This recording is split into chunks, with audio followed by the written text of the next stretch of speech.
Bapak dan Ibu rahimakumullah. Kemudian catatan yang kedua tentang kedahsyatan para dermawan. Kedahsyatan, kehebatan orang-orang yang betul-betul ringan tangan.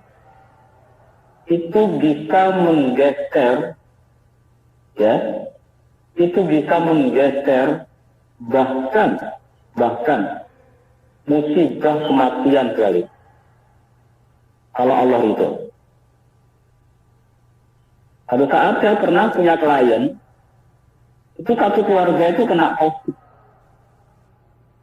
Satu keluarga itu kena COVID. Nah, yang paling parah ini ibunya. Ibunya kena COVID, suami dari ibu ini, taruhlah namanya Bu Ida ya. Suaminya Bu Ida kena COVID, positif. Menantunya positif, anaknya dua-duanya positif. Orang tuanya juga positif. Saat kemudian konsul ke saya. Kemudian saya coba terapi virtual. Terapi virtual selama 1 minggu. Selama masa isolasi. Belum selesai masa isolasi, alhamdulillah sudah sembuh. Bagaimana bisa? Padahal jelas-jelas dia sudah pernah kena 2 kali, dan kemudian ini yang kedua, itu semakin parah sekali. Saat menerima telepon saya itu sudah nggak kuat. Pertanyaan saya satu begini, Ibu, kalau seandainya Ibu hidup lebih lama, Ibu panjang usia, kebaikan apa yang ingin Ibu lakukan untuk orang banyak? Pertama dia, karena bingung kan, dia orang biasa, hanya pedagang. Yang ketiga saya tanya, dia jawab. Apa jawabannya? Saya yakin para guru tidak ada yang bisa ngikutinnya. Jawabannya ini keren banget. Saya aja mungkin susah ngikutinnya. Jawabannya apa? Saya, andai kata sembuh dari COVID, ini kan tentang proposal hidup ya. Andai kata saya sembuh dari COVID, dan saya diberi umur panjang sama Allah, dan keluarga sehat, saya akan membebaskan semua orang yang berhutang ke saya. Saya pikir tuh utangnya cuma paling 4 juta, 5 juta, itu kan namanya pedagang. Ternyata berapa Bu utangnya? Kira-kira ada yang bisa nebak nggak? MC, berapa utangnya kira-kira? Berapa itu utangnya? 15. Dia membebaskan 14 juta. Iya. Dia membebaskan orang yang berhutang ke dia, Pak. Karena satu keluarga ini kena COVID, Pak. Kalau Allah memanjangkan usianya, ini hebatnya sedekah itu loh, ya Allah. Berapa kira-kira? 14. Ada lagi? Berapa? 14. Apa? Kamu dalam salah. Berapa kira-kira utangnya? 2M. Hah? 2M. 2M. Orang yang berhutang ke dia, itu setelah ditulis, Mbok Painem 10 juta, Mbok Mar 20 juta, Mbok Sri 15 juta, Pak Fauzi 5 juta, total berapa tahu nggak? 750 juta. Orang-orang yang hutang ke dia, dan dia lunasi semuanya. Dia tulis, saya tulis, oke, deal. Saya sampaikan ke Allah, saya kasih ya Allah, bahwa ibu ini, andai engkau beri usia tambahan, nyawa tambahan ya Allah, engkau panjangkan usianya ya Allah, dia bernazar, 750 juta orang yang berhutang ke dia, dibebaskan. Setelah itu, saya suruh telepon Bu. Bu Ida, mohon maaf, sekarang jangan telepon. Ditelepon satu persatu. Kok Pak Ina, mohon maaf, utangnya gak perlu dibayar ya. Jadi yang telepon nangis, yang itu kan tidak nangis. Lu bayangin, ada yang punya utang 40 juta, bebas. Ada yang punya utang 50 juta, bebas. Total 750 juta. Kalau Ustadz Fauzi mau tahu orangnya, besok kayak aja. Masih ada orangnya sekarang. Masih ada orangnya sekarang. Betul-betul luar biasa sekali. Dia tidak berpendidikan S1, S2, S3. Dia sekolah hanya sampai SMA. Tapi saya nggak menelusuri apakah alumni SMA yang gede atau enggak. Dia nggak S1, S2, S3, Bu. Subhanallah.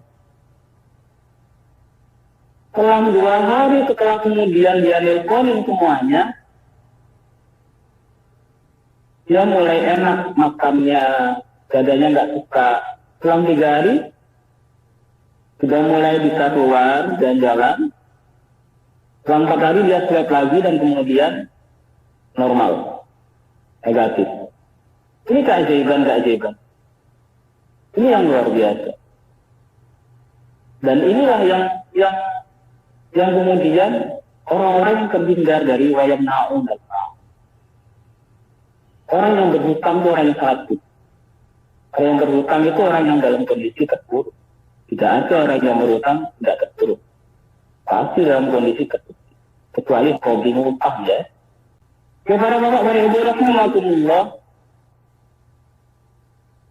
2 poin sudah kita tentukan ya.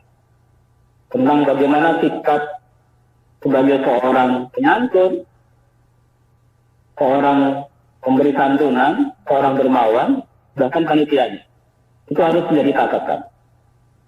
Kemudian poin berikutnya tentang dahsyatnya sedekah, dahsyatnya kedermawanan itu. Orang yang mau mati loh, musibah kematian gak jadi. Dahsyatnya sedekah. Masya Allah, luar biasa.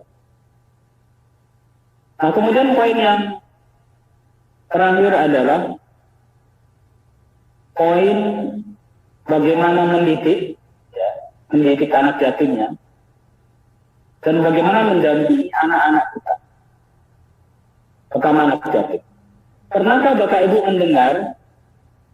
mendengar adigium bahwa anak yatim itu bisa diatur? Pernah nggak mendengar tentang hal itu? Bahwa anak yatim itu nakal. Bisa iya, bisa tidak. Tergantung siapa pendampingnya. Bisa iya, bisa tidak, tergantung kemudian bagaimana lingkungan dia. Nah, anak-anak hari ini, Bu, itu ada yang yatim biologis, ada yang yatim psikologis, Bu. Yatim biologis itu mereka yang kemudian ditinggalkan oleh orang tuanya, tidak kecil ya.